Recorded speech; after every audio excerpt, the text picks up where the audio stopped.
Hey, screeners, how you doing? It's myself, the one AJ, Anthony Jordan. And me, Nico Leroux. Shout out to all of my Nicoholics. We're back in video, bro. Okay.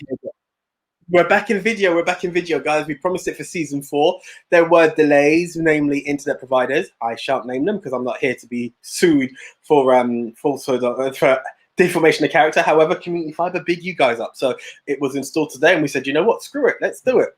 There was a 9 o'clock a.m. recording that was meant to happen. 12 hours later, we're back. So I don't have all my lighting. I don't have it all, but with this booming internet, we said, let's do this, let's do this, let's do this. So the silver screen dudes are back on the tube. Yeah, this is not a joke. This is the clearest I've seen you for the whole of lockdown. Well, we did meet once, so yeah. But in terms when of lockdown was lifted, just have to put that disclaimer out there. Yeah, exactly. In between when you were allowed to do work, and to be fair, we also met on a working basis. So even if lockdown was on, we didn't break the rules because it was for essential work. Aha.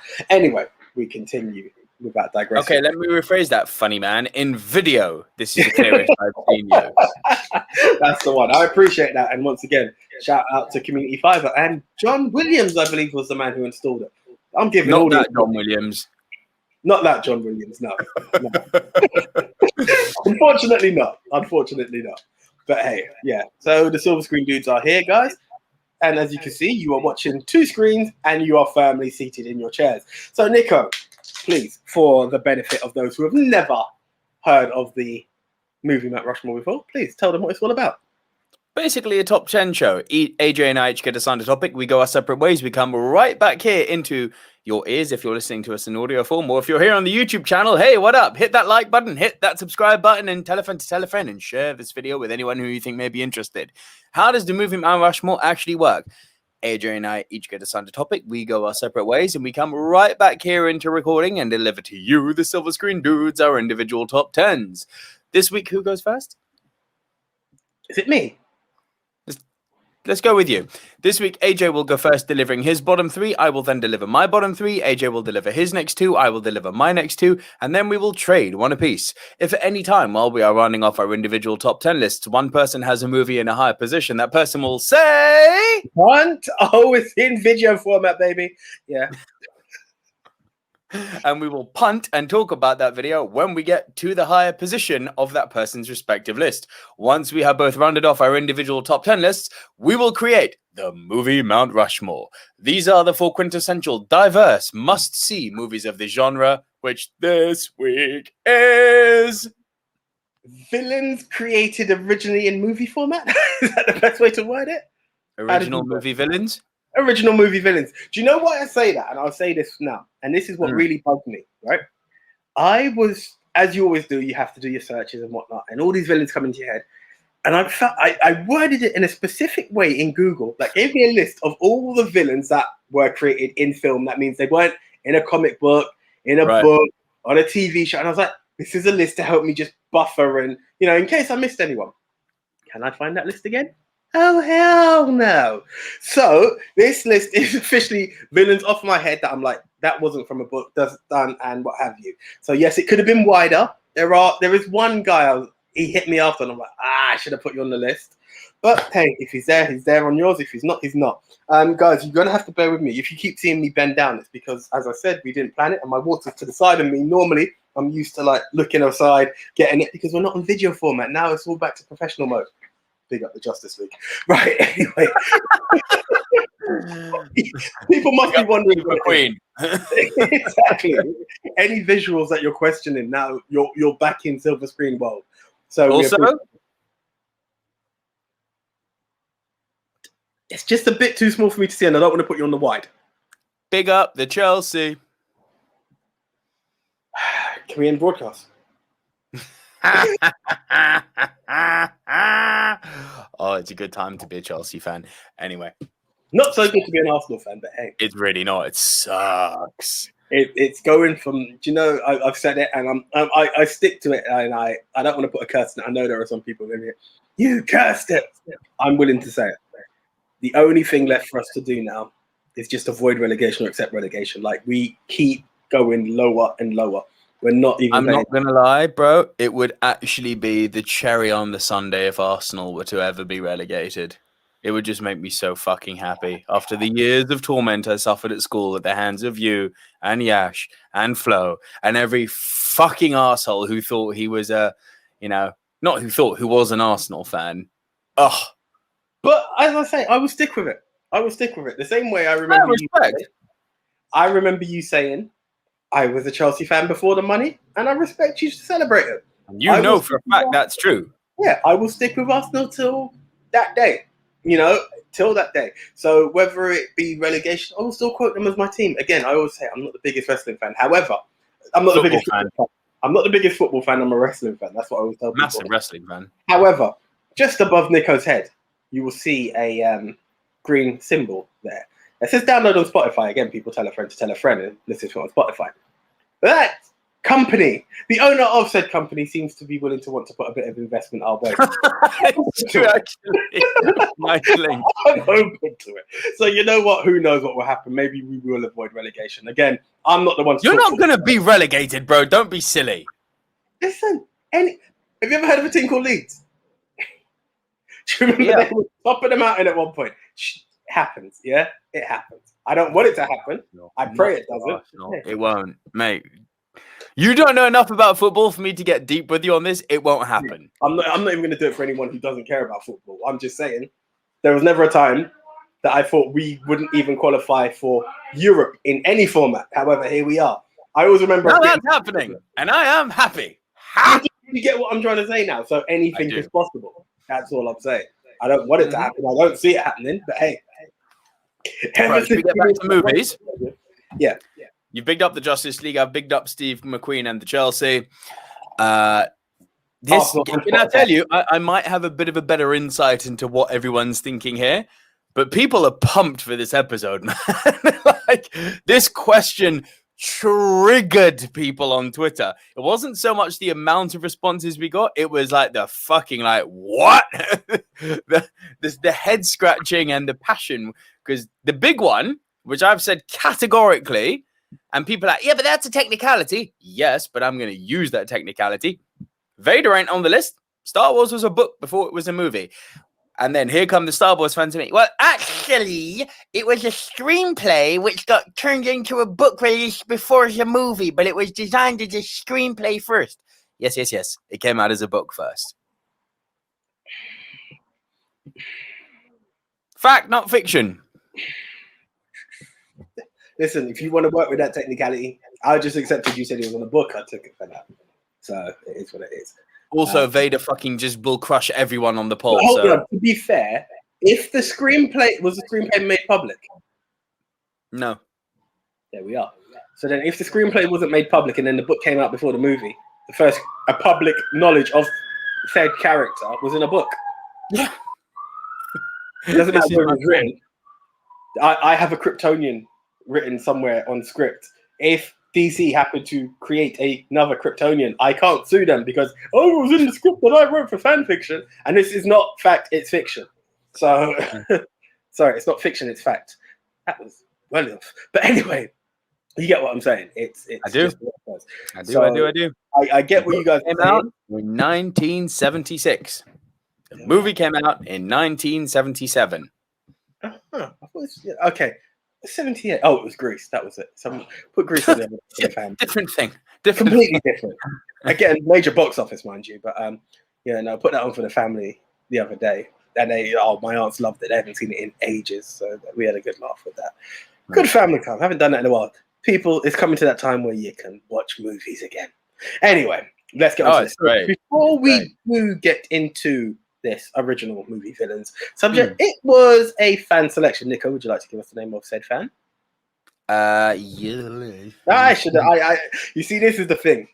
When it's on video format, we don't have the vamping time as we do because he's looking down, I'm there looking at you guys, trying to keep you all jazzed up. Yeah, don't put me on the spot like that. Enjoy another punt while you're there because that's what we're doing. we're just killing time. But no, as it goes with the Silver Screen dudes, when it comes down to picking our top 10 situations, which will be Rushmore and then eventually voted for by yourself. We'll talk more about that later on. We used to go by cinema releases and a couple of our own selections and also fan selections.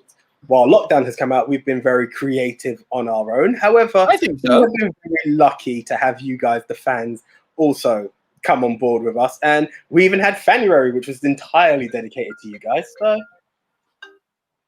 Carry on. yeah, I was going to say, on set, red light, and you got a phone on to ring. Yeah, go for it. I can mock this because it's that time, but yeah, no. So that's what it is. We have had Fanuary, but we do like to at least once a month. If we could do more, we will do more. But acknowledge the listeners and now viewers of the Silver Screen Dudes, and take on your option. So right now, our fan selection was. No, I'm going to say it at the end of the show. Okay, that's even better. So yes, this was a fan selection, and we thank you very much. It was an interesting one. Nico said you guys have been scratching your heads about it. So hey, Scratching heads, and what was nice is that it wasn't like the usual where people just sort of categorically came out and said like, here's the answer. They were answering my question with the question. It's like, so what about this guy? Would that make sense? Because that was kind of a this and a that and a this and a that. So could he? There was some good discussion going on. Okay. The biggest anger was about Vader's omission, but I was like, well, I can't change history. It is what it is. Yeah, it's just real. And also the fact that Star Wars gets admitted, we could have even said excluding Vader. So either way, could have easily, yes. So, Andy Hart actually at Fandango Guru was really pumped for this one. I actually got a message from him about an hour ago saying like, haven't seen any sign of it yet. And he said a few days ago that this is going to be one of the most interesting episodes we've done for a while. I think he's right. Not just in terms of the choices we're doing, but in terms of the fact that I'm going to stay stum because I have a sneaky suspicion that you might have picked some people who I discovered by pure fucking chance are in books. No, bro, I've done my research. You have. Excuse me. That was like anything coming straight from the underground. I was going to go with that, but from my quick head turn, it appears to have been the Fire Brigade. No, big up them. Yeah. So I've done my due diligence. One person who I thought was going to make the list, say it now, and then I was like, shit, it was a book. To be fair, it was even a person. Like, I apologize for having shit history. Bill the Butcher. I was like, oh, that's going to be a good one. Oh, okay. Like, whatever. I'm ignorant. Put it that way. I don't get it. I hadn't even thought of Bill. Fair play. Yeah. So there was that. But everyone I'd done, I had to go. I fact checked. Yeah. Do you know what? If you're going to tell me it came out in a book, I'll accept it. There was a load of stuff. It became a bit of a head scratcher in the fact that I was like, oh. There was one person who was on the list for the longest while, then was replaced. He may come back on because my number 10. So we might as well keep the ball rolling now. Yeah, sure. This was a very interesting one, which I think may be omitted by yourself. I'm actually going for, as a villain in number 10, Death personified from the Final Destination movies. So, well done. Well done. I actually thought that would be quite an interesting one because it isn't an actual physical person or being or anything. It's the fact that you've avoided. I was actually going to go with Fate, but I read Death personified, and I thought, okay, we'll go with Death personified. The fact that if you take any of the Final Destination movies, it's a group of people who have averted one terror or another and survived. However, Death has plans that I was coming for you, so you aren't going to get away with this for much longer. And that's what it was. So I've always had a bit of fun with it. I don't even know what kind of category of horror I can put this under. You can't exactly put it under slasher. You could maybe put it under teen. I don't know, but I've always had horror. Teen horror, 100%. Yeah, I've always had a load of fun. Final Destination 2 was the first I've seen. Signed up for the rest of them, and it's always been crazy, stupid fun. So, yeah, I thought, here we go. It's not been seen anywhere else. You do like those movies, don't you? Bro, they're good fun. They are good fun. Yeah, they are. They are. They do get progressively worse and worse and worse, but the first two, really good. That's the thing. There becomes a point where the first two play with you. The other ones, they know that you're coming to see how extreme they can go, and they just pushed it, and you're like, oh, come on. But you have a laugh with them. So I'm like, you know what? I'm not here to be like, oh, my God, it's scary. Or, oh, my God. You're just like, oh, my God, how stupid. You just sit back and laugh. It's in that weird era. So yeah, Final Destination. And I, again, appeared in several movies, so that's where I go with it. Yeah, number 9 potentially could be a punt. Probably is, actually. But I think you've got more love for it than I do, to be fair. And I've only seen the first film and I need to go further, but it's a movie original. We are talking Predator. Nah, just missed out. Just missed out. There was such a franchise in it, and there was, to be fair, I was going to go with Alien, like that. You know, I can bring up that, and then I realized that was it, and I was like, that was what? Alien was a book. It was something in there. When I done my research, I'm sure I read that Alien was somewhere before this, based on a novel or something or the other. And you know, so mate, fair play. When I looked at it, like I was looking down the road of Alien versus Predator to go down that route, and I was like, which one? And I was like, well, Alien seems to be omitted. The Predator is still in. And what more can we say? The franchise of this alien being who just comes down to cause havoc is an alien manhunter, if you would, who's on there. What was it? The one you said? I've always said I need to see it, and I haven't. Where it's like, is it the alien farm, the Predator farm, or something like that? It's on their planet or something like that. Or was that Predators? Predators, yeah. It's great. Such fun. That's what I'm saying. And the Predator is a evil piece of crap. Like they're vicious. They are vicious. So Predator definitely had to make my list. I know to a lot of people could have been a lot higher, but it's there. Bro, it could have. But this is the thing. This list is open as hell because you're very, very liberated in the sense of where do you put your list, because you're very restricted by who you can actually pick. Because God, there's a lot of villains which are like book, comic, video game, pre-existing franchise. It's like, Jesus. Deacon Frost. Oh, guess what? He was Marvel. You know what I mean? Heath Ledger. Oh, guess what? He was DC. Like, guys, it goes on forever. The comic book villains are so deep. It's crazy. Yeah, I mean, there was that, but there are others. Do you know another one that hurt me? I'm just like spitting them out as they come to mind. Fight Club. I had no clue. Book? Yeah. The more you know. There you go. I was like, Tyler's going to make the list. No, we can't. No, we can't. So that was it. The more you know. And okay, for my final entry of the bottom three. Yes. Ivan Drago from The Rocky. Nearly made the list. Nearly made the list. That cold line of if he dies, he dies will always stick. If we're going to go down the cheese of the Civil War, the Cold War was won in the boxing ring, like, hey, whatever. Kill me. But Dolph Lundgren steps up to the plate as the ice cold Russian villain boxer who just gives no crap. And it's not a spoiler, guys. This is not a spoiler when I say he kills Apollo Creed the first. No, the first. The other one's Adonis. But yeah, he kills Apollo Creed, and here we are. You know, in the height of it, you're just like, no. You know, Apollo started off as the villain, became Rocky's friend. He steps into the ring, and there's this match, and you just see in the opening scenes, like, they didn't. No. Oh man. And yeah, so he's always stuck out to me as one of those very. It sticks out so badly that you see Dolph Lundgren later on, and he could potentially be the good guy. What was it? Not Ghost Rider. Was it Ghost Rider? Punisher. I still see him as the villain. He's still the villain to me. So yeah, that Ivan Drago has always stuck in my head and ranked. I think they said third best fighter by most people in the Rocky franchise. So he's up top there. Was obviously Apollo. I just read he was third. When I just do my double checks to make sure. I'm guessing must have been Mr. T. Like this isn't a big reach. Yeah, I reckon Rocky was probably number one, then probably Apollo. I thought you meant like fighters that Rocky. There's the top three boxers in the Rocky franchise. I don't know if Rocky's included. Okay. I thought you meant like people Rocky had fought. Yeah, well, maybe. But yeah, if it is, Apollo definitely has to be number one. Definitely has to be number one. But failing. Now, Cumberland. Now, fool, Cumberland. I'm the champ. What about Thunderlips, brother? Thunderlips. Jesus Christ, man. Do you know that movie shows just how big Hulk Hogan is? I know Sylvester's not the biggest dude, but he towers over him in this movie. It's ridiculous. Yeah, he's not. The name Hulk is fitting, put it that way. Like, he's so big. He's a big dude. You can't underestimate his size for anything, man. It's insane, man. Yeah. All right, bro, those are all good picks. And Final Destination, you caught me off guard. I hadn't thought of. Predator, Alien. They were all vying in there, but I thought we've done kind of sci-fi monsters before. I'm going to stay away from those, but they're valid. And Ivan Drago was. I was toying with him. He could have been my number 10. He could have been my number 10.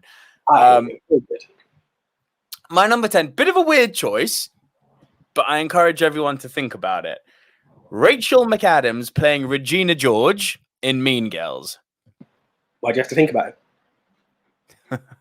I don't know. Some people are like, really? Top 10? It's like, yeah. Really think about this. Can I be honest? You know who nearly made my list? And I know you hadn't seen it, and I was like, I'm tired of asking, have you seen it yet? Debo from Friday. Like a physical, real-life bully should definitely be up on there on the list. I mean, she's all sorts of mean, this Regina George. She's all sorts of mean. And, you know, there's a lot of lines from... from Mean Girls that are very iconic now. Too gay to function, all that sort of stuff. Like, you couldn't get away with this shit now. No. So well done to Tina Fey for getting in the zeitgeist at just the right moment.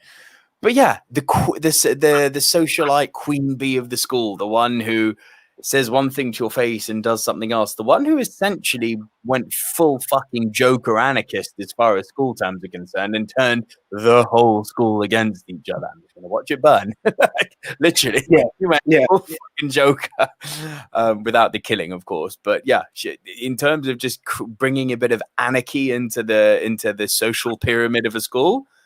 And there's fuckers out there who do this, who torment other children and who bully and who think they're better because of the way they look and the amount of money daddy and mummy have. Like, it's real. It's not that far of an exaggeration. No, it's not. And that's the thing. It's one of the realest villains you can get on an everyday life. Now, don't get me wrong. You can find homicidal killers, but they're not there everywhere. Well, right. What I'm trying to get is everyday life. Someone has to face a Regina George at school, even in the workplace. Like, it's available. They are there. And the sad thing is, they don't even realize they're the villain. They just live by this airs and grace that believes they're better than everyone else. Then it's sad. So I agree with you. I think she's worthy of being there. And despite the fact that it's got such a cult following, I do think Mean Girls remains so criminally underappreciated. It's a golden gem. I've always. It really is. I have a lot of time for Mean Girls. All right, we might say punt here, just because I know it's a movie that I believe you've seen it now. Maybe I'm wrong, but my number 9, Frank Booth from Blue Velvet. No, I'd started it and I didn't get to finish it. So, yeah. But I do. Well, I have talked about Frank Booth quite a lot. Over the course of the podcast. I think especially this season he's been brought up quite a few times. But a touch of last season, bit of this year, he's been It's some of, if not Dennis Hopper's best work. He's so deranged and unsettling, and he's one of those guys almost like, a drugged up junkie who you never know if you're going to get him in a good mood or at the drop of a dime he's going to switch. But he is a legitimate bona fide psychopath, carrying his little weird fucking gas tank around with him. Baby wants to fuck. He's vile. And he torments Kyle MacLachlan. And I say this every time we talk about Blue Velvet. It is such a great depiction of what it's like when you see on the face of it, the postcard picket white fence suburban town, and you just pull the curtain back, scratch a bit under the surface. There's some shit going on. And Frank Booth goes deep. It does go deep. About as deep to be specific as an ear in the forest. If you know, you know. Right. So my number 8. We don't talk about this franchise enough, what I'm about to say now, and it's a franchise that we both absolutely love. From Lethal Weapon, but I'm going to go Lethal Weapon 2. Arjen Rude. Let me say the words to you. Diplomatic immunity. Remember this? The racist, nasty South African cunt. Yeah. Like, of all the villains in Lethal Weapon, he's always one where I'm like, you motherfucker need to get your comeuppances. You really need your comeuppances. When he holds his passport up at the end to Mel Gibson, he did diplomatic immunity, and he still gets shot. It's like, yes, get him. But yeah, Good shout. Good shout. I must admit, Lethal Weapon. I don't know if you get this. Sometimes you just get these blanks on films, and they really need to be revisited. Lethal Weapon, definitely up there for me on that. It doesn't get the love that I like. I love them, but I just really need to revisit them. They're really good, man. They're really, really good.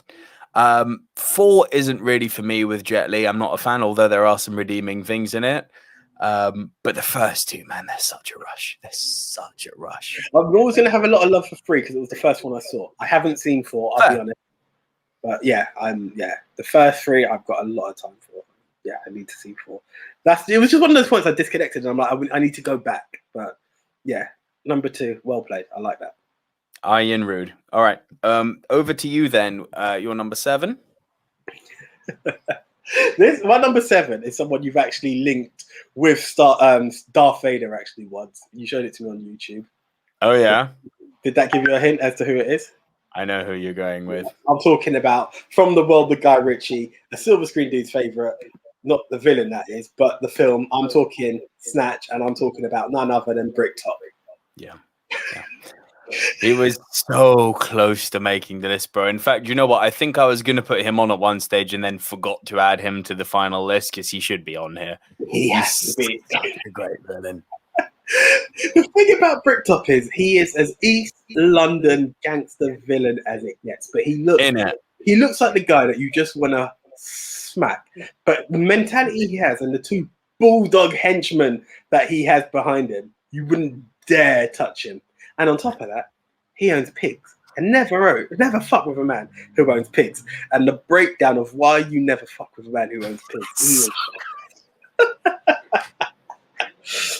Basically, essentially, he shows you remove all the teeth and the fingernails because you don't want to be sifting through 3-day-old piggy shit now, do you, sweetheart? So good. But it's all. Do you know what? You are a lot better than me when it comes to these, and I've had such a blank.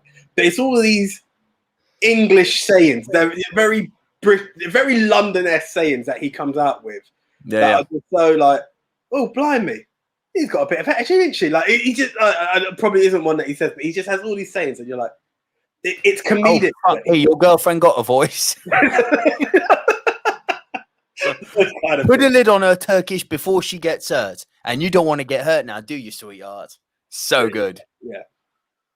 And he is just this ultimate villain. I mean, Snatch is one crazy story about a diamond heist and fixed fights and travelers who were called pikeys in this film. I'm not calling anyone a pikey. Brad Pitt plays the top traveler who can hold a punch, and it's all kinds of crazy. And you've just got this short, diminutive man with these huge glasses who plays your top villain, and you look at him and you think, am I meant to take you seriously? But and 2 minutes of him talking, you realize. And it's funny because of that, every time he comes on screen after that, you actually do feel the tension unintentionally. You're like, oh yeah, oh, this isn't gonna go right. This isn't gonna go right. And some of the actions he does, all I'm gonna say is Mickey's mum. That just tells you the levels he's willing to go to if he gets Mickey's mum. The opening shot in the boxing gym. Yeah. It's been rumored the Bricktop's favorite way to kill someone is taser to the back, paper bag, plastic bag, and duct tape. Kills the guy in front of everyone, and then he turns to the guy who grasps. You're a ruthless little cunt, Liam. I'll give you that. But I ain't got time for grasses. And he gives him the same treatment. It's like, okay, we don't fuck with him. Yeah. Him. He is cold. He is connected, and he is not to be messed with by any means. So Bricktop is there. And as I do say, guys, if you do have any chance, actually, you know, once this episode is finished and you're on YouTube, just type in Bricktop Darth Vader. You're in for a laugh. So good. You are in for a laugh. So good. 100% in for a laugh, right? My second entry into the world of horror is the Nightmare on Elm Street himself, Mr. Freddy Krueger. Yeah. Yep. Now, there are a few guys in the element of these 80s horrors that could have most definitely made it. Of course. Freddy always sticks out to me because of the nature of how Freddy operates, right? And that is, he comes in your dreams. Like, one of the most natural things that people want to do is sleep. And to think that this villain comes in your sleep, it's so weird. And the fact that where people think it's a dream, the fact that having a conversation with someone else and they were like linked in this dream or they saw the same person, you're like, what? That's not possible. Like it puts people on edge straight away. And yeah, that's why Freddy's always stuck out to me. The fact that, and it's one of those things, even my dad who hates horror movies, he's always been like, Nightmare on Elm Street, always, yeah. The fact that you can't sleep, like, sleep, like, who doesn't sleep? How can you not sleep? That's my dad always like break down to it, and it's an awkward one. And he's always been, he's always stuck out. And I think as a kid, when you sneak and watch film, I'm very sure Nightmare on Elm Street was a TV series, and I remember sneaking and watching. Oh, it's vetoed then, my friend. No. It came after the film. The film came first. Okay. I obviously wasn't around when the film first released. Later on in time, it came out, and that's when I started to see stuff. And I was like, because it's not too regular to just be a film. Like, to be fair, Sky do like to repeat their films, but it was a little bit, just a bit. But it was something I recall seeing quite a bit. Like Freddy Krueger, he was the man. So Freddy always gets a bit of love from me.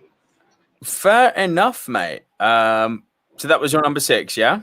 Indeed, it was. Over to you. Okay, I am going to go. I have a feeling, get ready with the finger on the punt trigger, mate, because I have a feeling it's coming now. Gary Oldman was always going to come up at one point.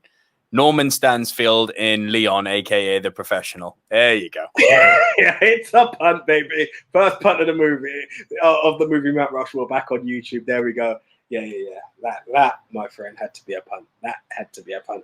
It's funny, actually, because I'll break it down later on, but yeah, it's a punt. I get it. I get it. My only reason for putting him so low, because there's an argument to be made that he's better than pretty much everyone other than my top 2.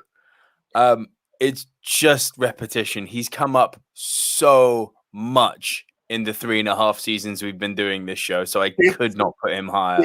That was part of my argument. I will break it down after as to why he became where he became. Right? Okay. My number 6, I am going to go with John Doe from 7. That was on my list and I forgot it. That is like your brick top. Like, I kept saying John Doe. Yeah. Kept saying John Doe. Small role, but God, it's important. The thing is, as much as it's a small role, the acts are being determined without having to physically see John Doe. Yeah. So it's still there, It doesn't matter how much you see him, all that he does before it. And essentially, even in the small role of when you do see him. Whew. Yeah, he's almost like the shark in Jaws. Yeah. It's the unseen. So yeah, I mean, 7. It's a movie we brought up quite a bit since, a bit more as the show's progressed over the last few seasons. But played by Kevin Spacey. You only see him sort of towards the last 25 minutes of the movie, if that. But the whole story revolves around him, whether he's on screen or not. He essentially plays a murderer, absolutely obsessed with, should we say, murder of biblical proportions? Because he essentially kills people based on the 7 deadly sins. His argument, and this is why he's a good villain, because there's an argument to be made that he's fucking right here. His way of going about it, absolutely wrong.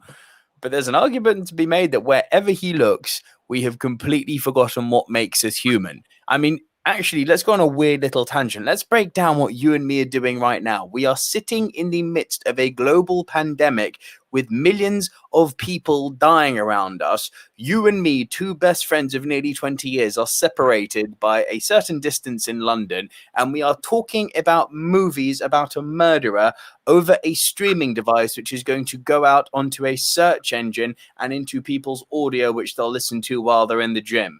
Like, 30 years ago, this shit would have been a dream. And it just makes you think, what the fuck? If this is real, what is a dream? What is not real? What is heaven if there is one? And it makes you go to deeper questions too, because think about it. Every time you've got a new social media platform come up, be it a podcast, be it YouTube, now TikTok, whatever the fuck, right? It inadvertently has its new stars, right? As all these new platforms do. So you can now take this information and go back to the 1960s when TV and radio was just starting and think, what about Elvis? Was he just a fucking TikToker before TikTok was a TikTok? Just saying, what's real? Whoa! I mean, do you know, in a weird way, yes. Because, I mean, let's be honest. You talk about Elvis, Beatlemania, Michael Jackson. Yeah. Spice Girls. They were the TV and radio stars, AJ. Yeah. Like, Bieber was found through YouTube. And as big as he is now, let's go back. There we go. Some kid called Elvis a couple of years back. Like, you know, a few more than just a couple. But yeah, it's a strong argument to be made. What is real? But while losing track with what makes us human, because if you think about it, this whole technological revolution, this agricultural revolution, we are essentially fucking monkeys when you break it down, right? We are born and evolved to be hunter-gatherers, yeah? We're not evolved to be fucking constant data screaming, scroll, scroll, scroll, scroll, scroll. That's not what we were built to do. That's not biologically or evolutionarily proven. We've adapted because that's one of the facets of humankind. But while adapting to an ever-changing world, this is obviously pre what I've just said, but it still applies to the 7 argument. While adapting to an ever-changing world, we've completely lost fucking track, if you believe in the Bible, with what keeps us grounded and repentant of sin. And John Doe's big thing is, John Doe's argument is just basically, I fucking just go down out of my, you know, my apartment and I look across the street, I look left, I look right, and I see the sins all around me. And you do. You fucking do.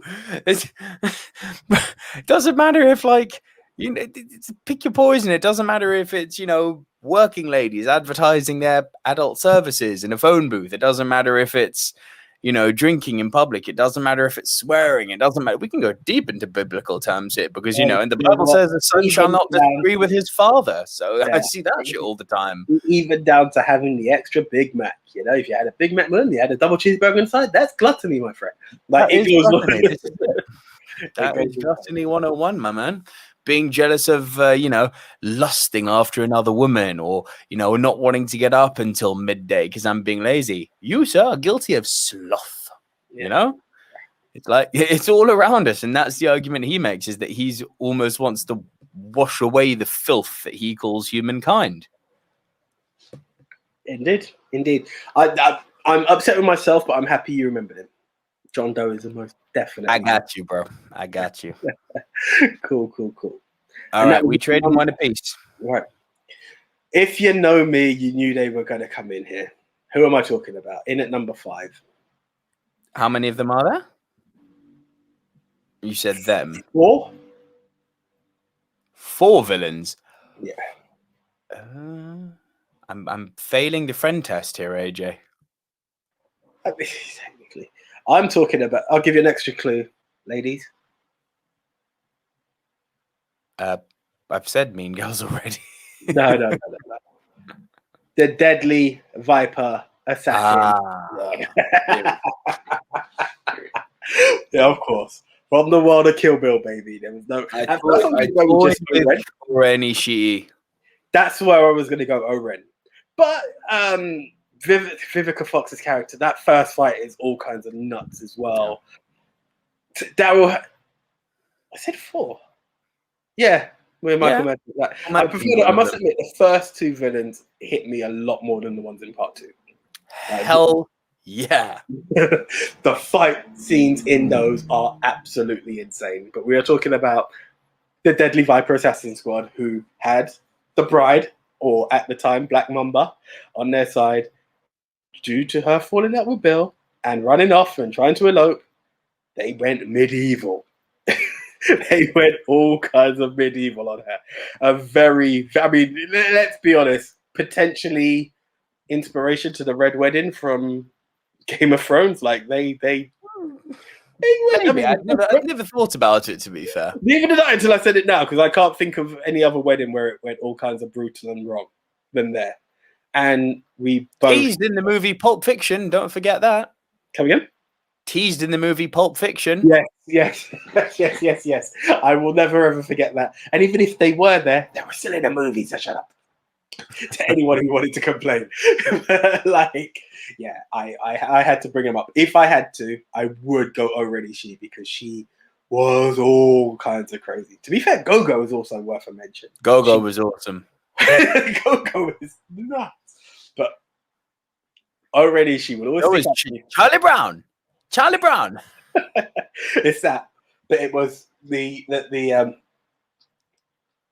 if anyone would like to bring up my mixed heritage one more time, now's the fucking time. And she's just holding her head like that. It's like, oh my God, she is all kinds of deadly, man.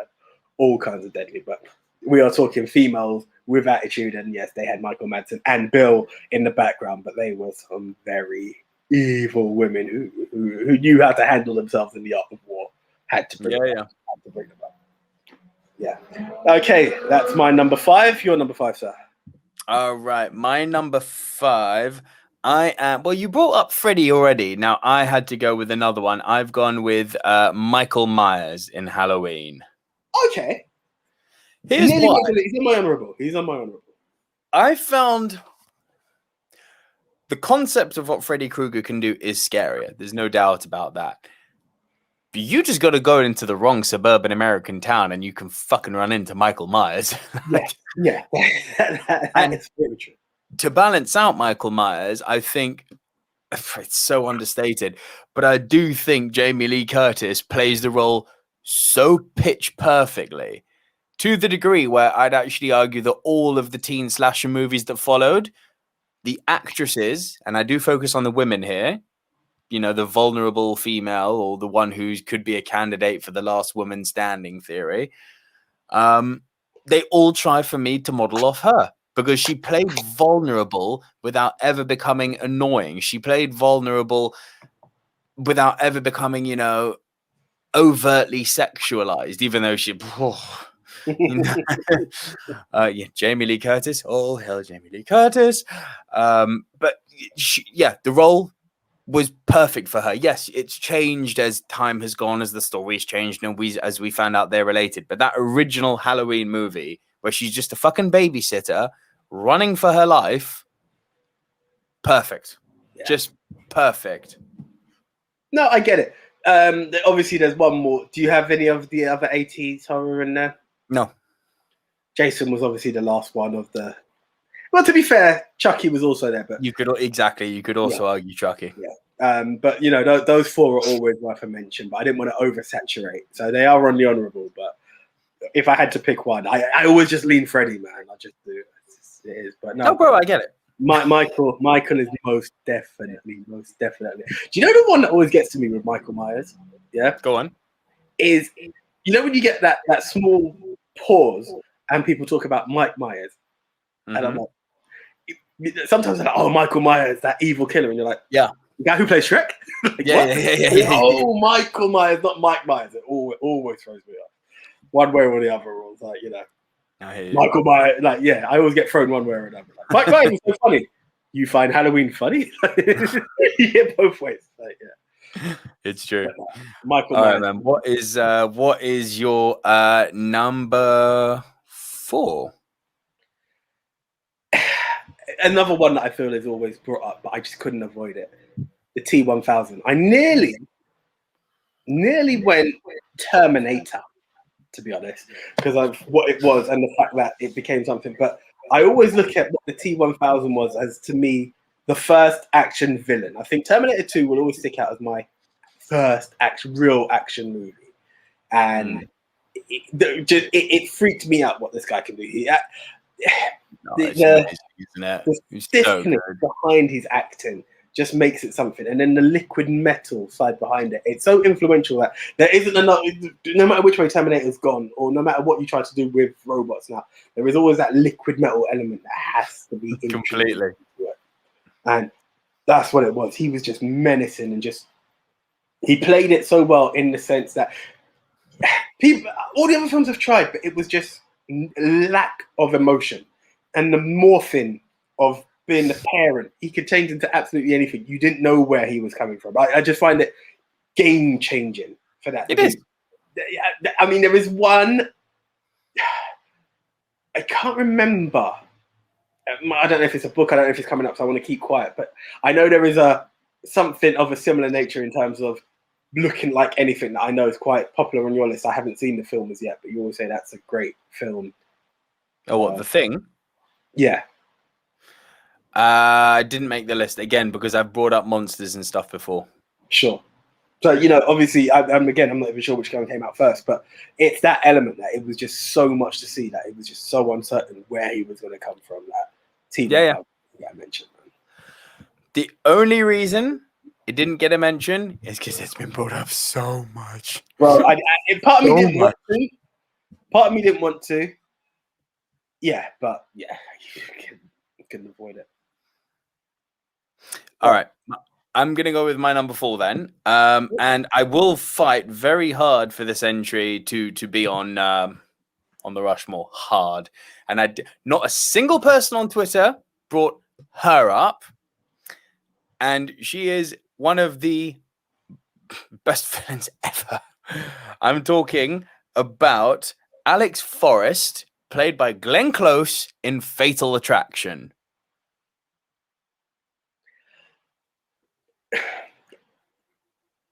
I haven't seen it. Oh, I'm not gonna lie. I haven't. It's one of those. This is a story that every fucking man and every woman, actually, every person can relate to. So Michael Douglas has got perfect life. He's got the dog. He's got the kid. He's got a beautiful wife. He's got, you know, he's a powerful, relatively powerful lawyer. And then he comes into contact with Glenn Close. Okay. And she offers him a no strings attached, discreet one-night stand. And of course, like every fucking idiot man out there,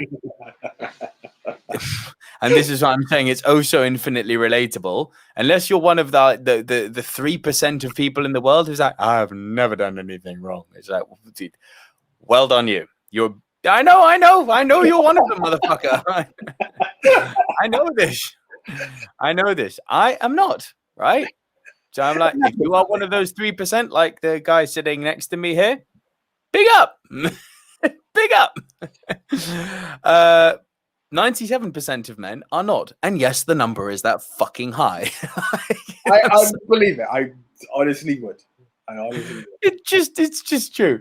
So Michael Douglas's character, my wife's out of town. I've got the place alone for a few days. Yeah, fuck it. You know, have a little bit of nookie. And they do have nookie. And you see Glenn Close's titties. So I was like, well, that's a pair of titties I never thought I'd see. But anyway, enough of the objectification. She then does this thing where she plays kind of helpless in a way that encourages him to stay. And then when that stops working, the helpless turns into manipulative. And then the manipulative turns into blackmailing to the degree where she's slicing her wrists open because I can't be without you. And he's there going, bitch, I've known you for 2 days. What the fuck? And then she's like, I love you. So we've got a crazy bitch on our hands. Crazy, crazy bitch. And then the crazy bitch reveals to him, I'm pregnant with your baby and I'm going to keep it.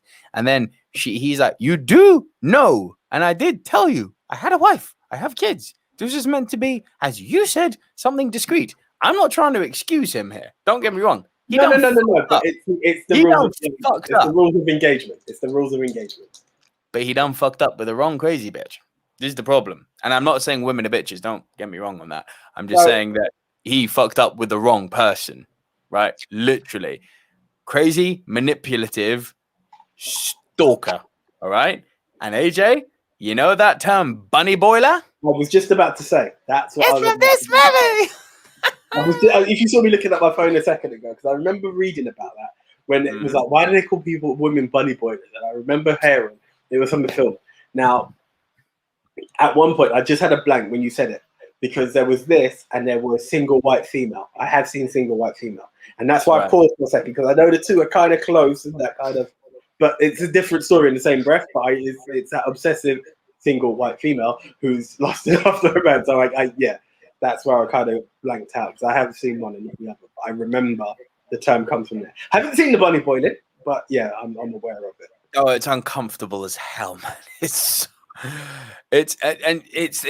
you know, he does all the right things in terms of wanting to protect himself. You know, he starts off by, you know, changing his house number. He makes sure that she can't call him at work. He even fucking moves house at one point to get away from her. She still fucking tracks him down. And it ends up being a little bit like you know, it's bordering on the serial killer shit here. You know, it's like kind of like fucking Michael Myers. He's constantly coming. You can't stop him. It's like, she's kind of like that. It's just kind of worse. Because she wants you. It's fucking awful. Like, as a bro, it doesn't matter if you're a man or a woman. I rewatched this with Anya a few nights ago. She was so uncomfortable watching it, and we both were. It was like naturally. It's horrible. It's horrible, and she is. If you've seen it, you know what I'm saying to be true. Every single man will watch that movie, and if he's in a relationship, will be like, "Baby, I promise I will never ever do anything wrong." I promise I'm loyal. I'm loyal. I love you, only you. Literally, this movie could send the worst cheater on a straight route. It really could. Okay. And if it doesn't, then you deserve this shit. Frankly, that's a good shout. I can't fight with that. And maybe you may have touched Rushmore category already. I'm like, hey, it happens. It has to be, man. Right. I'm over that more than the T1000, so you've got me there already. Okay. My final three, I'm down with. They have kind of been mentioned quite a bit, but they are the epitome of villains, as far as I'm concerned. All right. In at number 3 is the man who went for a little dive off the Nakatomi Plaza. We're talking the one and only Hans Gruber. And that's a book. Die Hard is a book. Die Hard is a book. No. I can tell you the name of the book. I can even tell you that the part of the movie that you saw, Die Hard, had a prequel book to it, which was also turned into a movie. And that movie was played by the titular character was played by, are you ready? Frank Sinatra. And the book, if you would like to know, is called Nothing Lasts Forever. And I've got my dear friend Andy Hart at Fandango Groover to thank for that little nugget of information. Thank you, Andy. And everyone listening, go and follow him at Fandango Groover. This boy knows his shit. Hold up. Man's doing live fact checking. This is great Bro, for the show. Because it literally, my physical thing says, first appear. All right. Nothing lasts forever. Mad, innit? That one got me. That one fucked me big time. You see, it's weird. All right, you know what? I'm going to have to go with...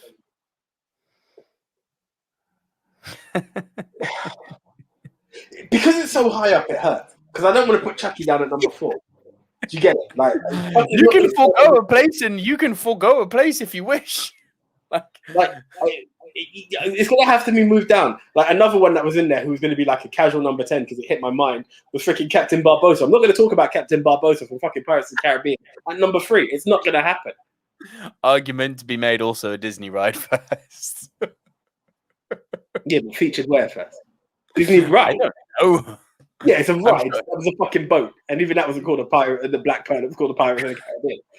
And it at no point featured Barbosa. Oh, fuck you, sideways. But bless you, Andy. In it. But well done, Andy. And I almost wanted at the top of the show to be like, do you want to just cover everything you've like? I'm just gonna rifle off some real that really shocked me that I found out were books, and I was like, no. This is much more fun. Sorry. The story itself is one thing.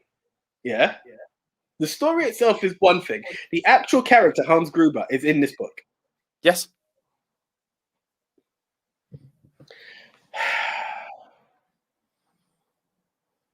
See, there's a part of me that wants to play and just be like Tony Montana from Scarface, because essentially that's a remake of the original Scarface. They're both called Scarface, but he's a completely different character. Bro, that's absolutely cool if you want to put Tony I Montana. think we're going to have to go with Tony Montana because we've all seen the rise to power. There is no way I'm going to go with any of the other guys who made the list on my like, potential nice guy list. But I am going to go with Tony Montana from the second Scarface movie, who played by the awesome Al Pacino, who is the illegal immigrant from Cuba who comes to dominate Florida and shows that the evils of the world, tells the world to say hello to his little friend. Anyone wants to tell me it's a book, go fuck yourself, because it's in at number 3 and I really can't find another replacement at this current point. Look at him, he's a boxer, he's against the ropes. I think I've been eliminated from the Royal Rumble there, mate. I don't know about you. Definitely tough. Yeah, wow. I fucking knew that was coming. I knew it was coming, and I'm so happy I kept my mouth shut. What's it called again? Nothing Lasts Forever. Mad ting. Keep going. Can I go with my number 3? Yeah. Are you sure? Do I have your undivided attention? Yeah, go on. All right. You're gonna laugh at me for the amount of shtick that I've given a certain someone in my life over this movie, but when I thought about this, I was like, yeah, has to be. I am talking about Cyrus the motherfucking virus from Con Air. There's a part of me that wants to be a real dick here, because according to this page here, Nothing Lasts Forever, you're talking about Anton Gruber, not Hans Gruber. Even that he's known as Little Tony. Okay? Sorry, mate. You can reach all you want here. It's a different... Go on. But anyway, what's the virus? Go for it. It's not Enjoy. Cyrus the Virus, man.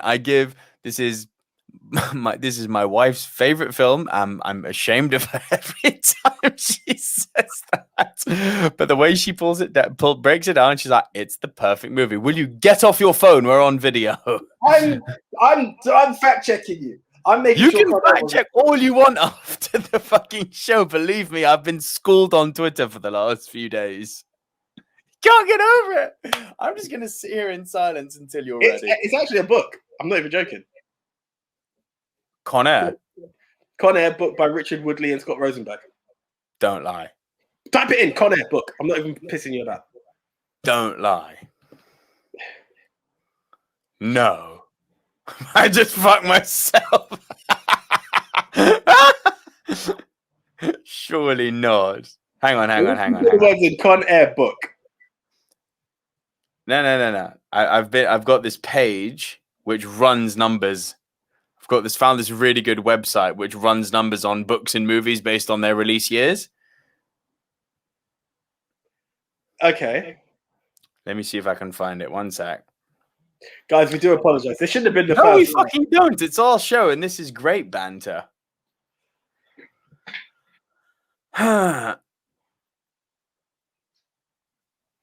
No. Is Con Air based on a book?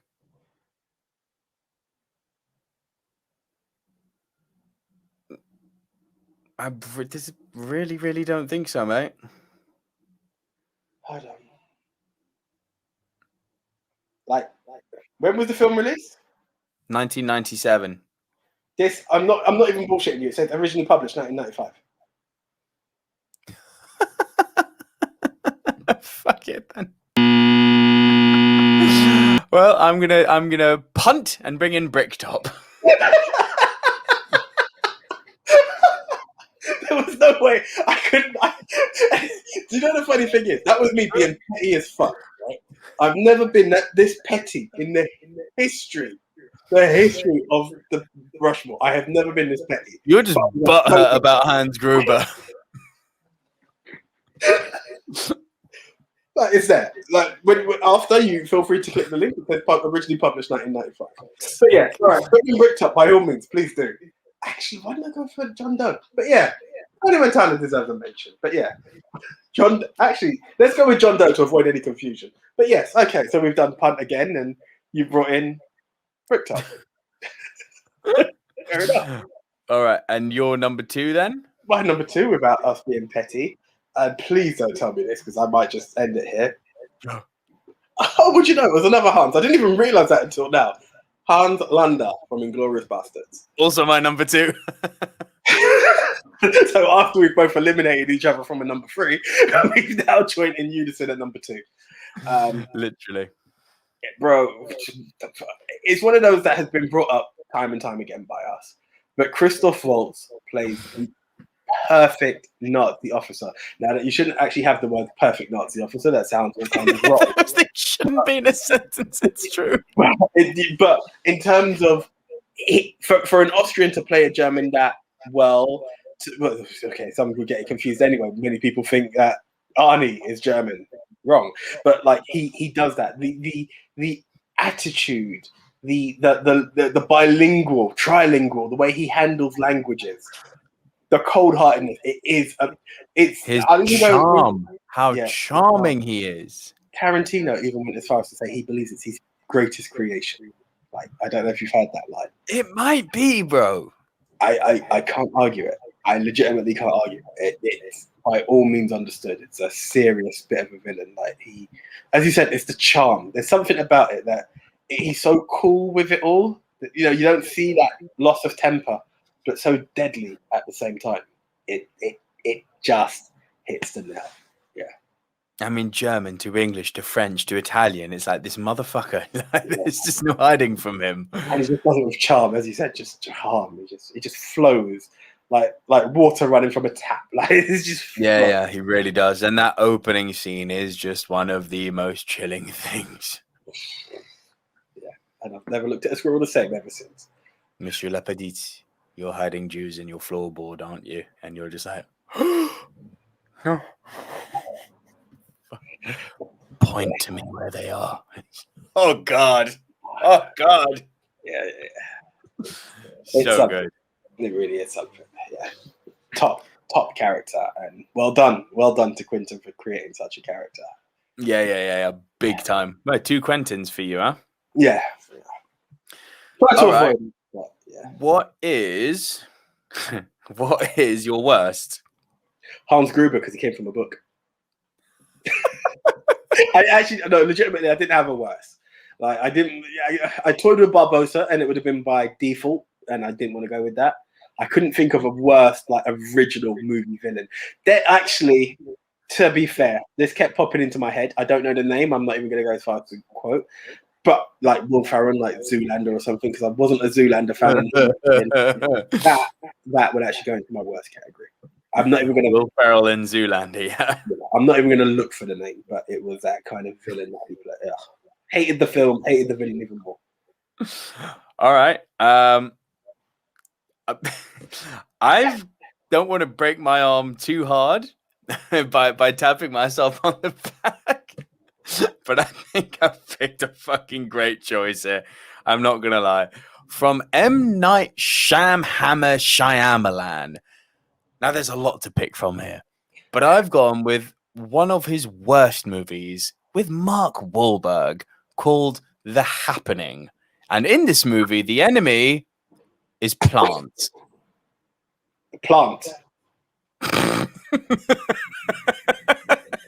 Like he saw, what is it, Little Shop of Horrors and got excited, yeah? No, not a plant. All plants. The movie, M. Night Shyamalan tried to do what happens when nature gets angry allegorical film. It's so funny. It's so bad. It's so funny. It turns into Mark Wahlberg speaking with his high-pitched Bostonian. What are we going to do? We got to get out of here. You know, speaking in his high-pitched Bostonian with the fucking throwaway, you know, copy and paste, insert generic family here, running through fields, looking over the shoulders as the wind blows, because the wind obviously carries pollen and it carries leaves, and the scary shots are like when the trees are swaying, and that means that the trees are now coming for them. It's like, imagine to think of something like, you know, The Walking Dead or any fucking zombie movie. I know you're not big into them, but those, you know, the copy and paste generic scene of any zombie movie of people running away from the zombies, you know, you see the one I mean, yeah? Yeah. Now take out the zombies and have the same scene. And it's 90 minutes of that. Of people running away from wind, carrying leaves. I'm actually picturing him watching Batman and Robin and going, ooh, Uma Thurman, she controlled the plants. I tell you what, I'm going to make nature the villain. And just like expanded on Poison Ivy, right? I was actually seeing Poison Ivy. Like, this is terrible. This is the villain is plants. This movie it's in the top 10 of the worst films I've ever seen. I can understand that. I honestly can. Oh God. It's terrible. Yeah, you win. You win this. You have the vote. You have the vote. Right. We might have the same number one, you know. No, we don't, because we punted on it. Ah, fuck. Right. You left my number one off. Damn, G. Is it from the world of Star Wars? No. Okay, right. Okay, but right, here we go. Reason why I went with Norman Stanfield, I'm scratching my head as to what your number one is you shouldn't be. The way many people recognize this psychotic, unhinged villain that is a bent, crooked, but bent being very English, but crooked cop who just, you know, he's the worst kind of cop, and he's psychotic. He's high on drugs. He enters his own world when he goes onto the drugs. He is, you know, the ultimate villain. But it's when I read further deep into this, and I read that Tom Hardy was talking about when he entered acting school.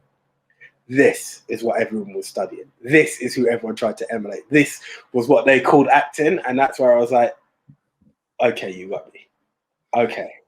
If it's recognized among people that I respect as actors, I don't know who else is in Tom Hardy's class. Not just recognized amongst people as actors, everyone! Well, this is what I'm saying. But for anyone who wants to build, to get into that genre, into that industry, and that's who they study, that's the benchmark. Nah, you missed my joke. That's one of his iconic lines in the movie. Sorry. I was so breaking down. Yeah. It's not funny when you explain it. I do apologize. I do feel like a dick. I am laughing at it now. But yeah, no. Well played.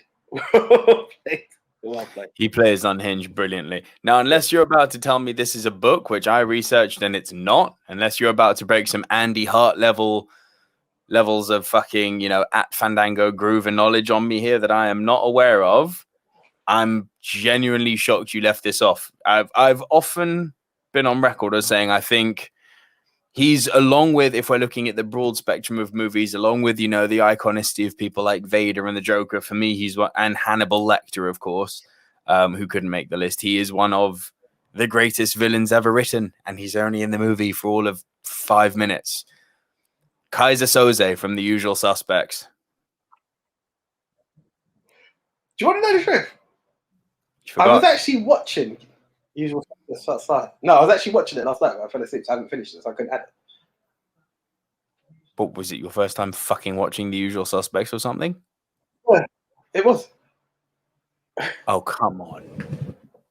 What? I actually was trying to finish this film for this podcast, and I didn't get to finish it. And I was like, yeah, that's why I couldn't do it. But it bored you? You were tired? What the fuck, bro? It was late. It was mega late. It was mega late when I was watching it. Are you going to go it was quite a good film. Because it ain't long. It's only like an hour and a half or so. Bro, it was just the wrong time. Like I went through other stuff, fact checking a few stuff, sorting out a few other bits, and I was like, right, and the film crossed my mind. It was literally like, I'm sure Usual Suspects isn't it's not a book. I'm sure it's not a book. And from what I can see, it's not. And I was watching it last night. I just didn't finish it. I like to finish a film before I quote a villain. I hear that. But I've waxed lyrical about Kaiser Soze so many times, but I'm going to do it again because he's great. So Kevin Spacey plays a cripple, but with a very, very good mind called Verbal Kint. And he's the last of a heist that has gone oh so wrong. Oh so wrong. Because the other guys who he was with were all picked. They didn't know they were being picked, but they were all picked by the big villain of the movie, Kaiser Soze. Because unbeknownst to them, on their other jobs that they've been doing independently, they've, without knowing, as I said, been working for Mr. Soze, and along the line been making fuck-ups here and there and in other places. And now they owe Kaiser Soze. And who is Kaiser Soze? He's basically fucking John Wick. He's the Baba Yaga. He's literally the boogeyman of the criminal world. He's the guy who the criminals tell their kids about. Write on your dad, and Kaiser Soze will get you. He's that level of iconic. And what I've said so far is what you're led to believe. There's a twist. There is this almighty twist that is up there, probably along with I Am Your Father, as one of the great Hollywood twists. It is just, if you can, when you know it, this is one of the most infinitely rewatchable movies, because even after you know what the twist is, then you can appreciate going back and rewatching it and piecing all the puzzle together. And bro, I have watched this film so many times. There are still minutiae details that I pick up on now that I'm like, fucking yeah. Well, hey, that was hidden, wasn't it? It's, he's just the best. I love him as a villain. I mean, there's something to say about Kevin Spacey being your number one villain, but I'm not going to go there. But poignant, don't you think? Do you know what? I don't. Do you know what?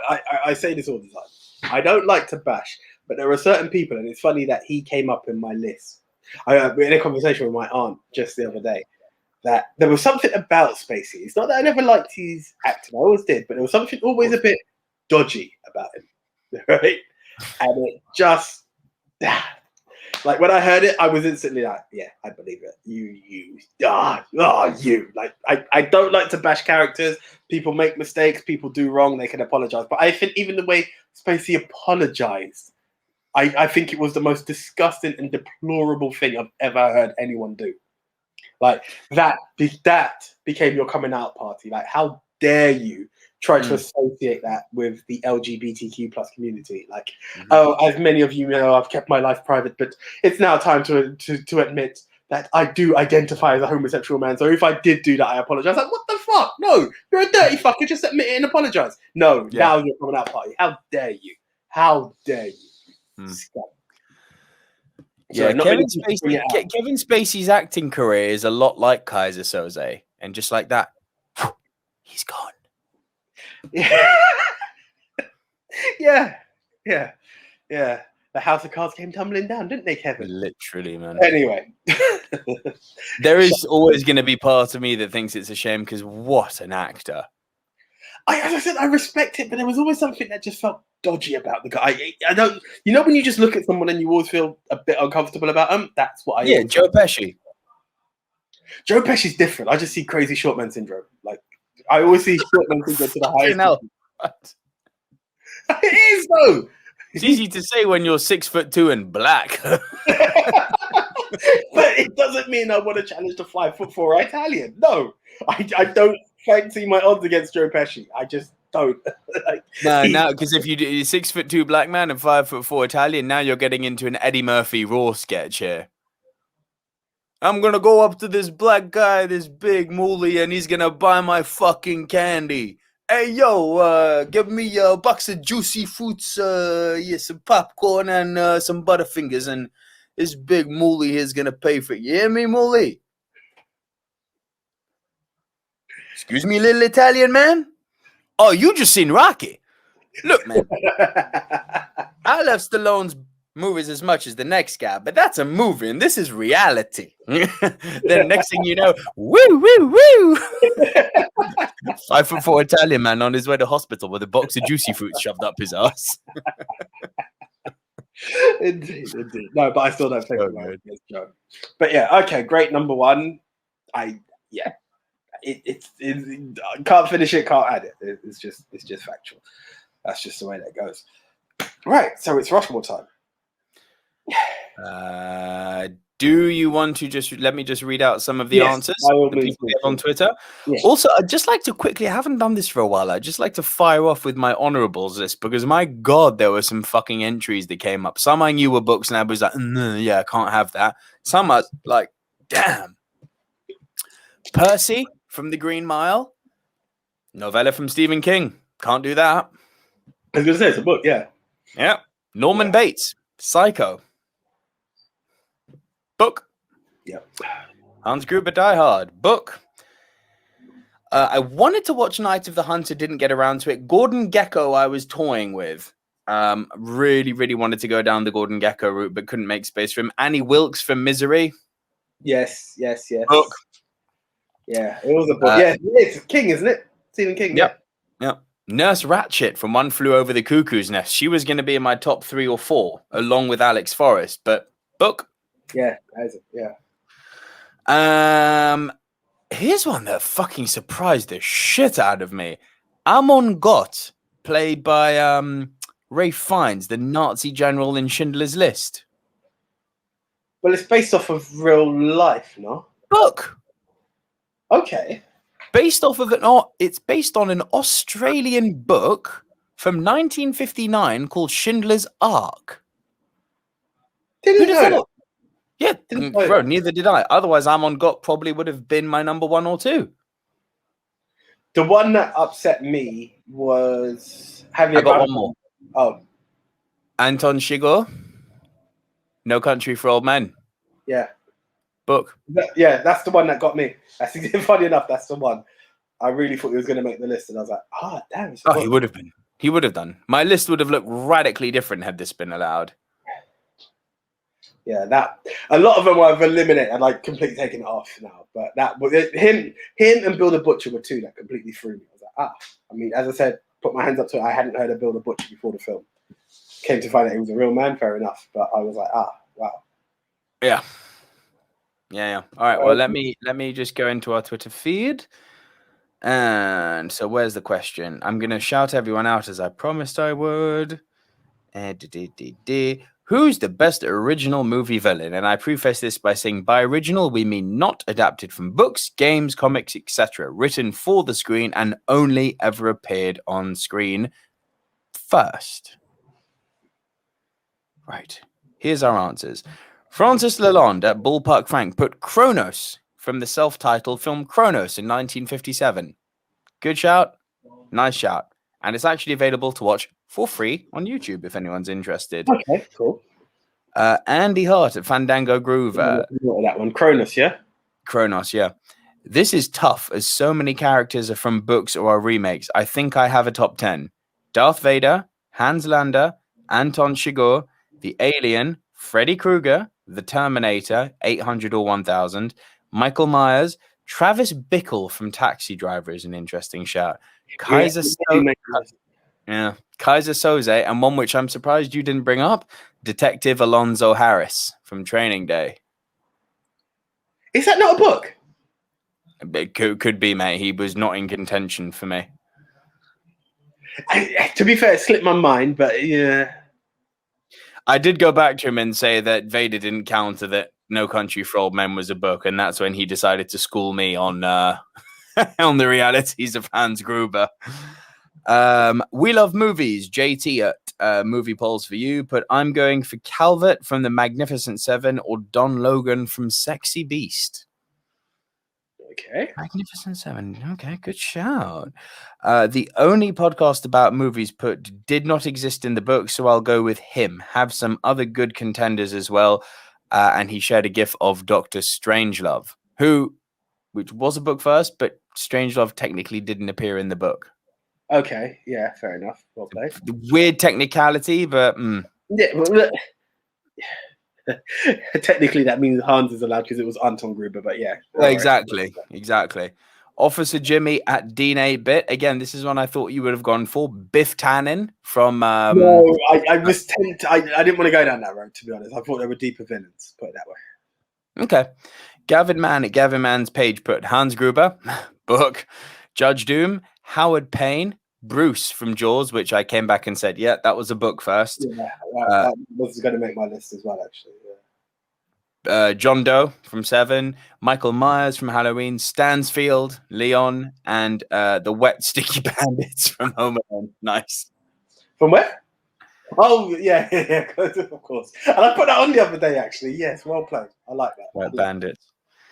Paul Casey at Muggins MCS put so many to choose from, but I think I will say Frank Booth from Blue Velvet by David Lynch, as played by Dennis Hopper. So menacing. Yeah, big time. Minnesota Froggy at MN_Froggy put Betty Davis comes to mind. I have not seen enough of Betty Davis's work. No, it's criminally underrated on my end. I haven't seen much at all. All About Eve. She's amazing, as I said, but yeah. People's Polygraph. So that's Jazz. Yes. Jazz is doing some interesting stuff, actually, because whenever she answers the questions, she answers them in the form of a very, very kind of cryptic gif. Like last week, remember, was the one of the onus Bonus problem. Thank you. Yeah. For the singer. This week, she's just shared a gif of the kind of pollution monster from Fern Gully. Okay. The one I haven't seen for a Fern while. Gully little book? It might be. Not sure. Thing is, I wouldn't want to challenge Jazz on the IQ level, so I will shut up. It is not advisable. I do not want to go there. I do not want to go there. By any means. Bro, that girl's mind can slice through butter. Hot knives be like, fuck it. Yeah. I don't want to go there. So I'll accept it because it's Jazz. I know that sounds so bad, but it's real. But, yeah. It's real. Literally, guys, go back and listen to our episode about the top 10 LGBTQ plus movies that we did, I think, a year and a half ago. She's so fucking clever, this girl. It's terrifying. This is a fun one. Marginal Eyes put The Nail in a Quiet Place. Wait up. Yes. I can't argue. Matthew Byrne also put Frank Booth and Lynch's Blue Velvet. Sean Martin at Sean Francesc Zero put Gozer the Gozerian. Stop it. Stop it. Leif at Leif Milnuit put President Business from the Lego Movie. Actually quite a good shout. Yeah, that would work. Couch Bums put Darth Vader, Biff from Back to the Future, El Guapo from The Three Amigos, Ivan Drago from Rocky IV, and Kevin from Split. Some of those are valid, some are not. Yeah. Jelly at Candy Sweetums put Palpatine, and I just said no. No. Palpatine would never make a list. No. No.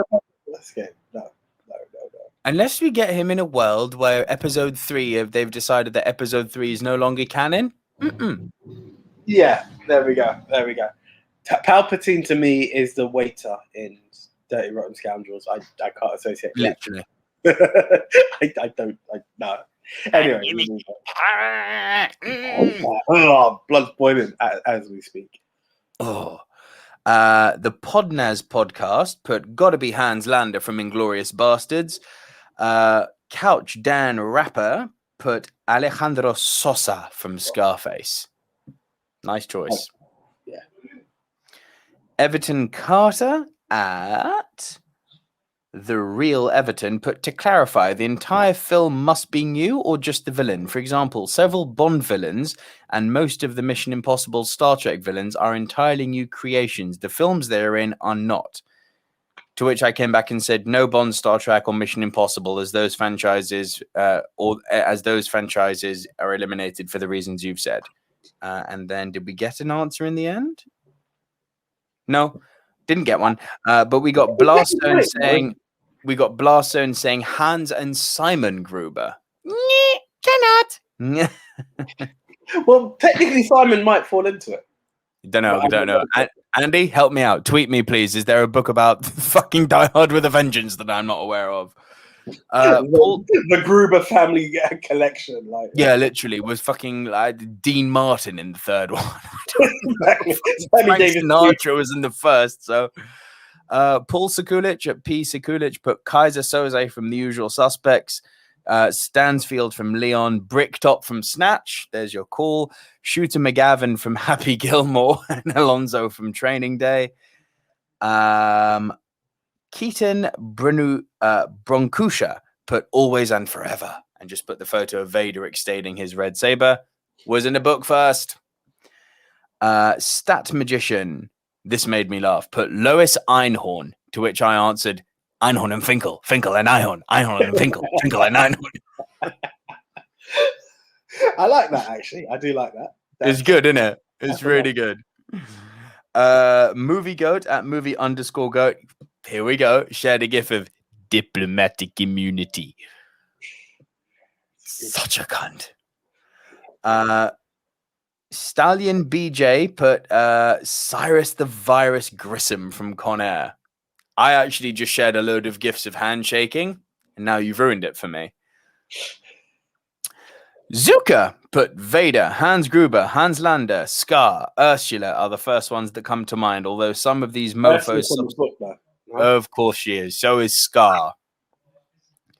Subsequently, we're in other... If you think that Lion King is based on Hamlet... But Lion King's based on Hamlet. Hamlet, sorry. I'm not the best Shakespearean. But it's an argument that I'll listen to. If someone was to say no because Hamlet, I'll be like, that person is correct. You can't say no. Come in. If someone other than myself said, obviously, on Twitter said, yeah, Scar doesn't count because it's from Lion King. Lion King is based on Hamlet. I would listen to that argument. You can and you can't, considering the characters aren't the characters. But I get it. I'm not here to nitpick. It's not on my list. I am here to nitpick because it's fun. And I put Vader, Scar, and Ursula can't count. Little Mermaid and Star Wars were books first. And there's an argument to be made that since Lion King is based on Hamlet, it's also not a contender. Nice picks for the others, though. And that is our comments. As I said, triggered. I like it. I like it. Well played. Okay, people. So I feel like Hans Gruber should be the honourable fifth because he got mentioned a shitload. I really like Graham Jones. You'd have to give me her name though in the film. Alex Forrest. Okay. That was Fatal, yeah? Fatal Attraction. Fatal Attraction, yeah. Okay.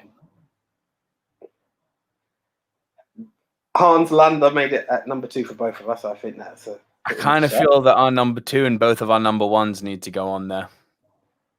Unless there's someone else you want to put forward. I'm very happy to have Norman Stansfield on there, so that makes me happy, and I'm not really going to argue with you putting Kevin Spacey down as a villain. So, yeah.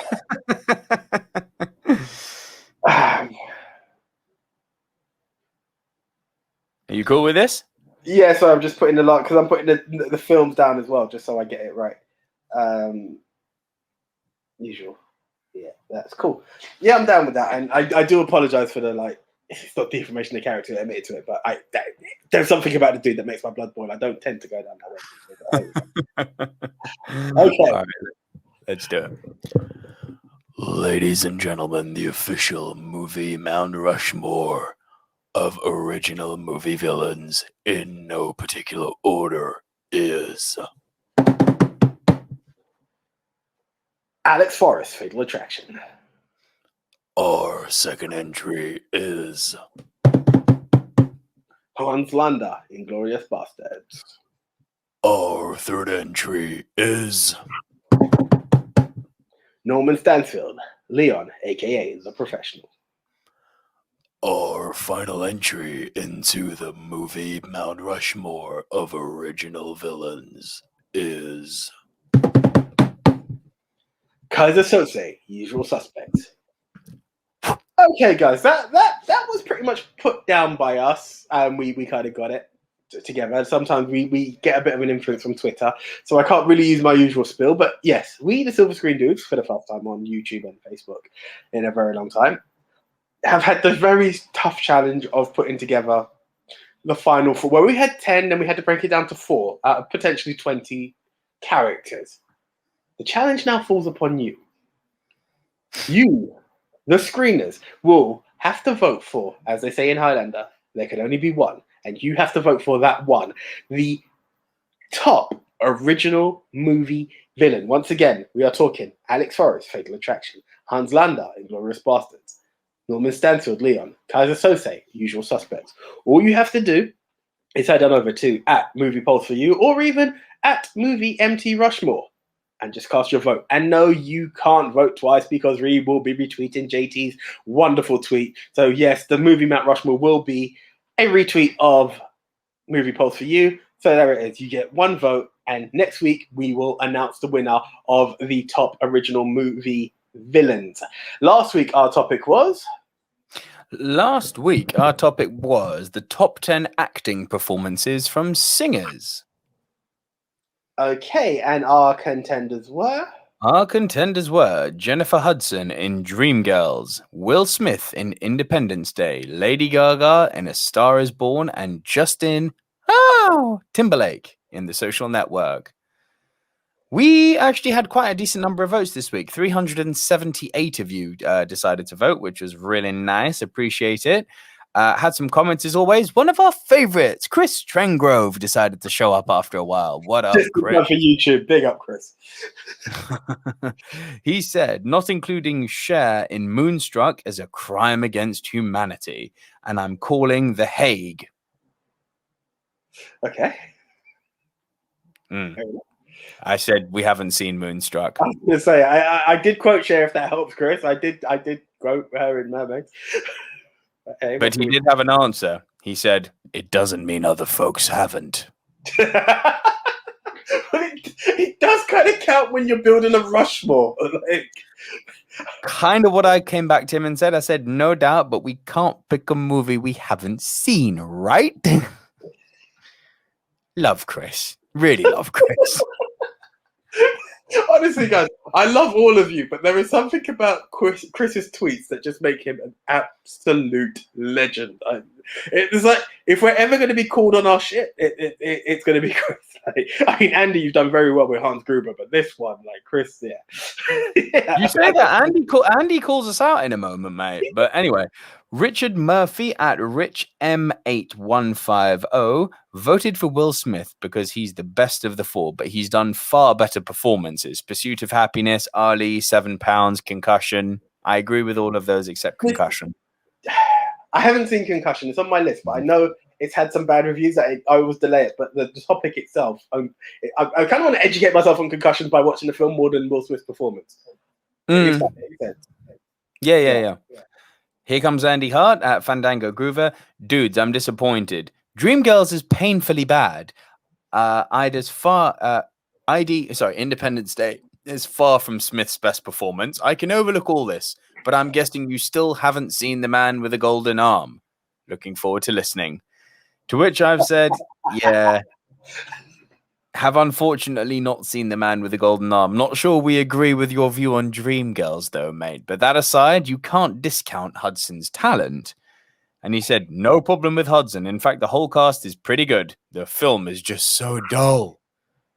I'm not sure I agree, but that's fine. This is what movies are about. One, sometimes I think the performances do outweigh the film to me. I can agree with that it may not be one of my favorite films, but I can't knock anyone's performance. I'm forced to respect it, if that makes sense. Francis Lalonde at Ballpark Frank said, I haven't seen Lady Gaga in A Star Is Born, so I'm voting for Will Smith. Jacob at Judas Salvatore said, well, you should.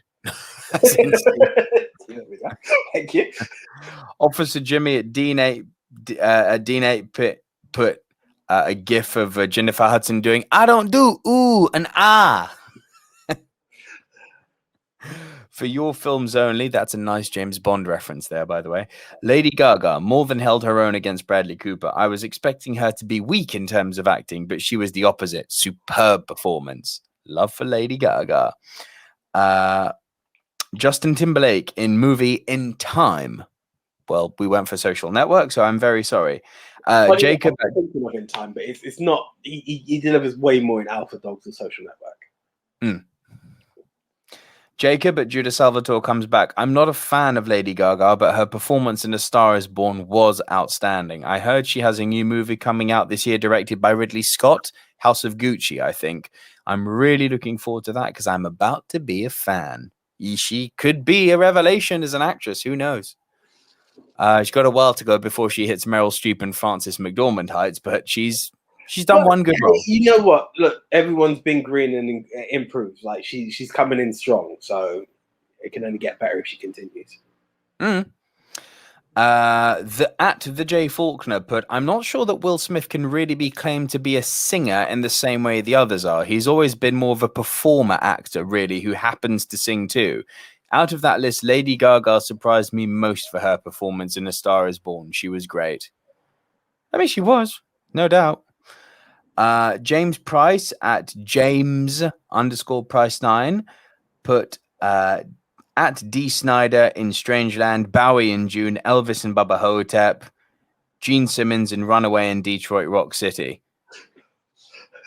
Cool. Who replied? Not on the list. The movie dude at Movie Maniac put Betty Midler in The Rose, and it's like, I can't do anything into The Rose. I couldn't get into it, and the other half loves Bette Midler, so we tried this, and she actually loves the song The Rose, but couldn't get into the film. Fair. Well, there you go. And Horror Movie Fanboy put Star Is Born was an amazing song. It's like, well, it was an amazing song, yeah. So did you vote Lady Gaga? Okay, AJ, 378 votes. I'll be honest, 2 clear winners, 2 clear losers this week. JT's fourth.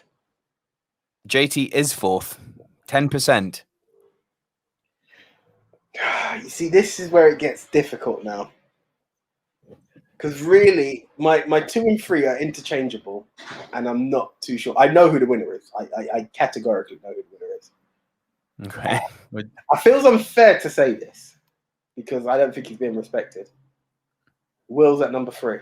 No. Jennifer Hudson. Jennifer Hudson's at number 3 with 18%. Okay. Will at number 2? Will at number 2 with 35%, and only just losing to Gaga, who got 37% with A Star Is Born. Do you know what it is? Is that people have assumed Will as an actor and Gaga is, when you take the topic for the way we played it, she deserves the crown. And that's where I kind of thought like maybe Jennifer will also got her dues, but hey, it is what it is. In a way, I'm happy it had that even mix to it, you know, like JT's gone down that road. It's weird. I don't know how I feel like. Yeah, I don't know. For some reason, in a way, I'm happy Will didn't win, even though he was my number 1. I get what he's done, but he is an actor now. You don't hear of a Will Smith album. Whereas not anymore. Yeah, it's long gone. It's true. No, credit to it. I don't know how to react to it, but I'm definitely not disappointed in the answer. So I can't say I'm overly surprised. Yeah, this is it. I think Jennifer Hudson would get more love than she got, but is what it is. This is it. That's the only part that kind of stings me. Down to the fact I thought she could have been number 2. Yeah, same. Yeah. Okay. Well, guys, thank you very much once again. Thank you. Now that we are on YouTube, just hit the share button. Just hit the share button. Open your phone, press the share button. It's so much easier. It goes right into a WhatsApp. I'm watching this. It's there. And, you know, it goes for the same on Facebook. If you're on Facebook, do it as well. Like, it goes onto your timeline. All your friends see it. We love it for that even more. Like, it's not even intrusive. They're like, oh, what's that fancy red chair and curtain background? And who are those dashing young men? Unfortunately, they're both taken. But, hey, what can we do? But we are who we are. So, guys, no, joking aside, thank you very much. Again, to all of our podcasters, whether it be on Spotify, Apple Music, iTunes, actually, whatever the iTunes version is. That's the one, of course. Why not use the word podcast if you're going to talk about podcasts? We thank you all, no matter where it is, no matter where you are in the world. Again, guys, we truly do appreciate you tenfold. So do please, again, at Movie Poll for You, which is owned and run by the wonderful JT, at Movie MT Rushmore, which is managed by Nico. I can't touch that page, otherwise I can't do the predictions at the end, but that's where you'll find all things Silver Screen Dudes, as well as Silver Screen Dudes on Facebook and the Silver Screen Dudes on Instagram. Personal tragedies out the way, guys, so we will be going back onto the Instagram very soon, but honestly, thank you all very much. Nico, would you like to put out the website where people can catch all of our information, please, sir? www.silverscreendudes.com. And That's do the keep one. checking out to YouTube, because this show is going to start to go live now that my man over there has got his internet in order. The house is in order. We good to go. And you can tune in. What day is it today? Monday. Tomorrow, Tuesday, you can tune in for one of my new gaming live streams. I will be playing Wreckfest. So here we go. I had a PS5. I gave away a PS5. Who does that? I do. Yeah, but there are. I'm going to sound like such a snobby bastard here. There are 2 PS5s in the house, but neither are mine. But yeah, there might be some streaming on my end. It may be a bit of PS4, guys. Who knows? You may even hear from my infamous brother that I've quoted a few times, because he's the one who likes to do a bit more gaming than I do. Hell, you might even see us all playing each other on a bit of Fall Guys. The gaming's there. We promised it is coming, and it's there. But up until that, Nico is definitely going to be hitting some gaming there. And congratulations to you on your new platinum, sir. Check it out, guys. He hit a platinum. Platinum number 3. Yeah, well done. Well done to you. So, guys, until the next time, I am the one AJ Anthony Jordan. I am Nico Lero. Shout out to all of my Nicoholics. That's all of you guys who like this guy. Okay, guys. Anyway, until next week, until your next viewing from us, we're out. See ya.